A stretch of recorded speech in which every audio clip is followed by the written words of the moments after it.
January 19th, I got up and I felt like it was an ordinary day. We exercised at Transformations Hawaii, Caitlin, my girlfriend Susie, and myself, and I remember the clock saying 6:55, and that's all I remember.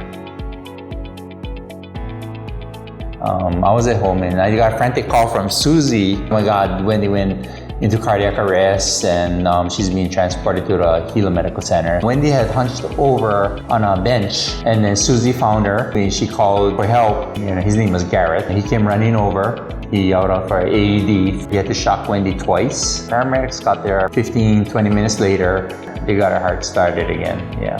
The doctors there were just so amazed by my recovery. They said he did everything just perfectly well. We have a small business and we have an AED and we make sure it's working. And it's funny because when Katie was a senior, that was her senior project. I raised money to put AEDs around the school.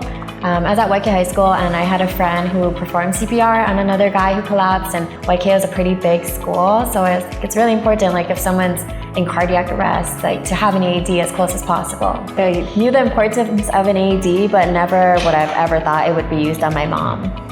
When someone has an out-of-hospital arrest, the likelihood of survival is very low. And even if there is survival and we get the heart beating again or the circulation going again, we don't ever really know if there's going to be a meaningful neurologic recovery.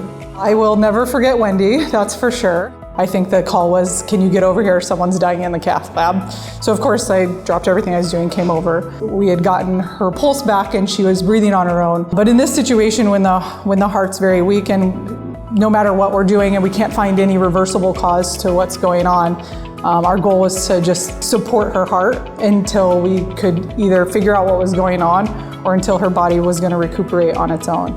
Luckily, immediately, she started showing signs that she was still there. Meanwhile, I was worried about long-term if her heart was going to do well, so that's when we started contacting other centers to see if we could elevate her care in case she needed, in my thinking, maybe even a heart transplant. We did a little bit of a Hail Mary and gave her a large dose of steroids to see if that would help reverse things before she left, and luckily she recovered and her heart started strengthening within the first 24 hours. I think if this had happened a couple of years ago, we wouldn't have had the equipment that we needed to make this happen. Procedures were going on in that first cath lab. We were lucky we had opened a second cath lab by this point, so we got to bring her back right away. It's really important to get the AED on as quickly as possible. Follow the AED prompts. If you are only relying on EMS, HFD personnel to show up, that's minutes that the patient isn't getting perfusion to their brain, isn't getting perfusion to their heart. Their organs start shutting down, such as their kidneys, liver, and so it's hard to play catch up on that time that we have lost. Get the AED, shock a rhythm that's shockable in a timely manner, preserve the heart muscle, just to have a better patient outcome.